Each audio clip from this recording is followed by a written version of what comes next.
Very quickly, we'll cover the key rulings. So first key ruling is in the case of Aap and Company. So the Gujarat, so the challenge was done before the Gujarat High Court, whether challenging whether that GSTR 3B is not a return. The Gujarat High Court allowed, saying that GSTR 3B cannot be considered a return. However, after that, department filed appeal before the Supreme Court. Supreme Court, basis this Bharti Airtel judgment, allowed the appeal and said that GSTR 3B will be considered as a return.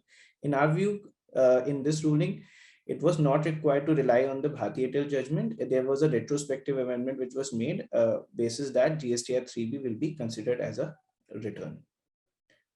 Next ruling is in the case of Meritus Hotels. The order, in this case, the order was served on the manager of the company. The manager failed to communicate it to the management. They applied for the certified copy in November 2019.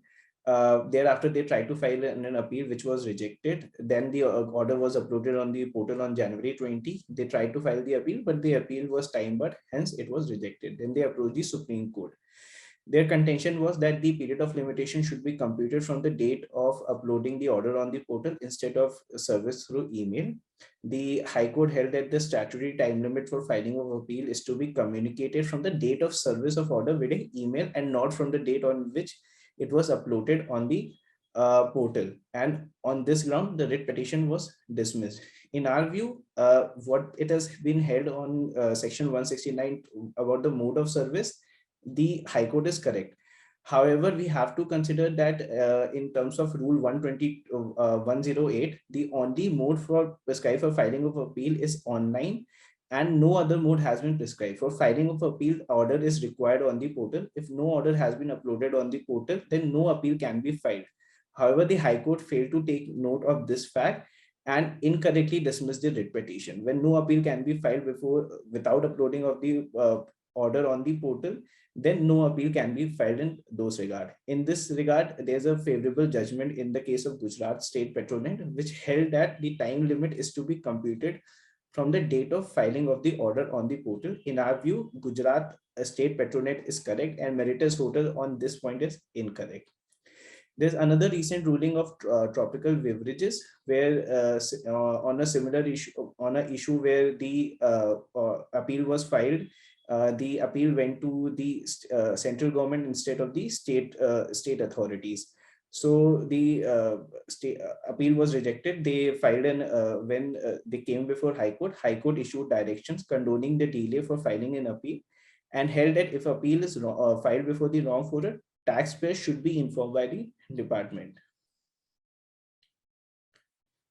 Next issue, next key ruling is in the case of Hero MotoCorp. So in this, the issue was classification of two-tooth wheels and chain sprockets, whether same merits classification under chapter 8708 or chapter 8483. So in this case, the tribunal held that these products are specifically falling under chapter 8483. These products are integral to engines and transmission system. Hence, a note 2 in terms of note 2E, which excludes integrated parts of engine and motors, this will be classified under chapter 8483 and not chapter 8708. In this regard, this is a favorable ruling, and the SSC can take benefit of these rulings while making classification under specific heading instead of the 8708.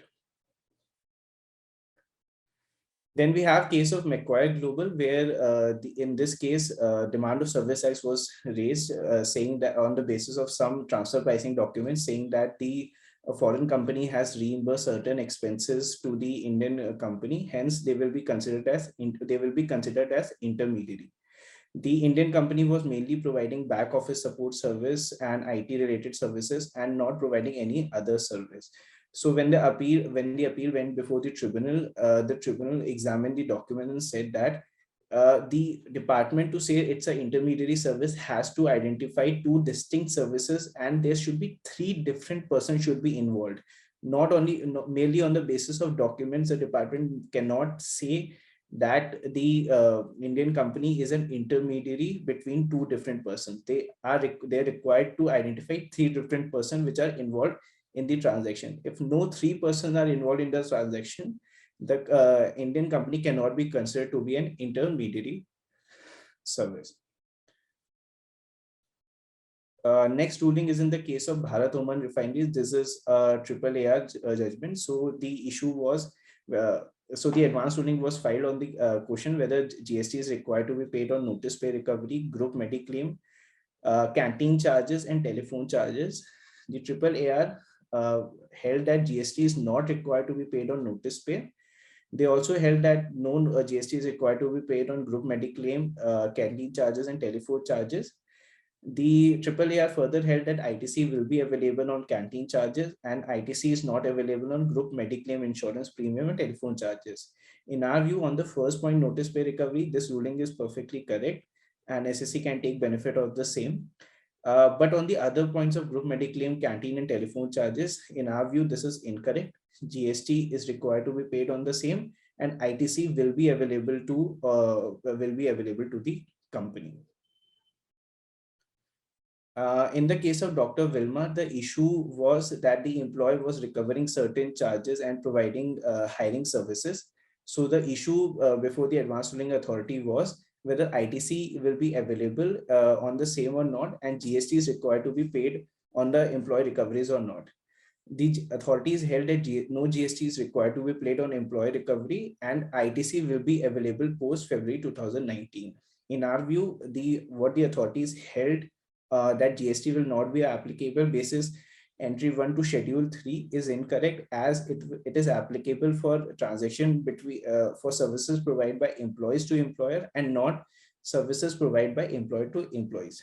So on that ground, Dr. Wilmar is in a partially incorrect ruling. Then there's a very favorable ruling in the case of LGW Industries by the Calcutta High Court.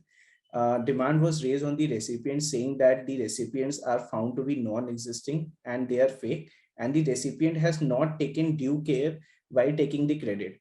Also, in the allegation was that the suppliers from whom credit has been taken, their registration has been cancelled. So no ITC is available to the recipient. The High Court examined these facts and held that if the ITC will be available if on the date of the transaction, the purchases were genuine and were undertaken before the cancellation of registration. If the cancellation of registration has happened post taking of credit, and then also the ITC will be available.